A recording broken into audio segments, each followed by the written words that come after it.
Salutations et bienvenue dans Divagation, l'émission où je dirais probablement de la merde, mais au moins c'est dit. Le 13e Docteur, ou le 14e si vous préférez, sera donc incarné par une femme, Jodie Whittaker. Même si beaucoup saluent ce changement ou espèrent seulement que l'actrice incarnera bien le personnage, d'autres personnes s'insurgent en disant que le Docteur ne peut être qu'un homme et que ce choix va ruiner la série qui existe depuis plus de 50 ans. Ces gens oublient que le protagoniste de Doctor Who n'est pas par définition un homme, c'est un seigneur du temps. Un alien qui, quand il meurt, peut se régénérer et prendre une forme humaine. La meilleure preuve se trouve dans son rival, le Maître, lui aussi Seigneur du Temps, dont la plus récente incarnation est une femme. Il faut comprendre que le Docteur n'est pas un personnage avec des attributs fixes, comme peuvent l'être la plupart des héros. À chaque régénération, en effet, la seule chose qui reste vraiment chez le Docteur est sa mémoire. Le fait que le Docteur se régénère en femme n'est pas du tout absurde, et il faut vraiment ne pas avoir confiance aux scénaristes pour s'attendre à ce que la saison prochaine tourne autour du féminisme.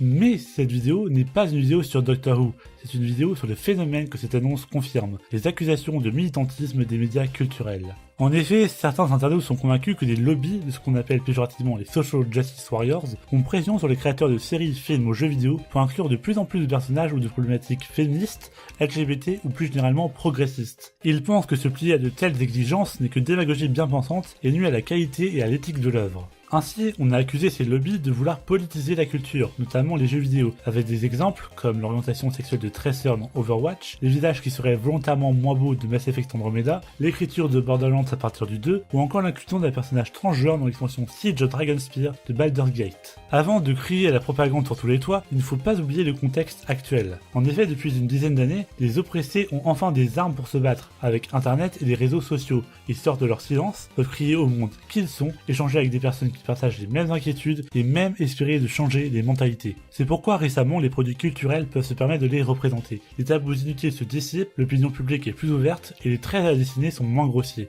Un personnage qui aurait rendu un jeu littéralement invendable il y a 10 ou 20 ans a aujourd'hui toute sa place. Si on a l'impression qu'il y a autant de personnages entre gros guillemets non traditionnels dans les œuvres en ce moment, c'est parce qu'il n'y en avait quasiment pas avant, et quand il y en avait, ils accumulaient maladresse et clichés. Le problème de ce nouvel espace c'est qu'il est à double tranchant. Les personnes concernées sont de fait bien plus exposées au harcèlement, allant des insultes aux menaces de mort, voire à une humiliation aux conséquences irréversibles. Et pourtant, les harceleurs disent ne pas viser les groupes oppressés, mais bien leur présence abusive et la bien-pensance ambiante. D'ailleurs, parlons de ce terme de bien-pensant, de politiquement correct, car c'est la critique qui revient le plus souvent. Croit-on vraiment que le respect complet des minorités est totalement ancré dans notre société, que les homosexuels, les transgenres, les personnes handicapées, les racisés ou les femmes sont tellement protégés qu'on ne peut plus les croiser impunément, que la question de la discrimination est totalement résolue?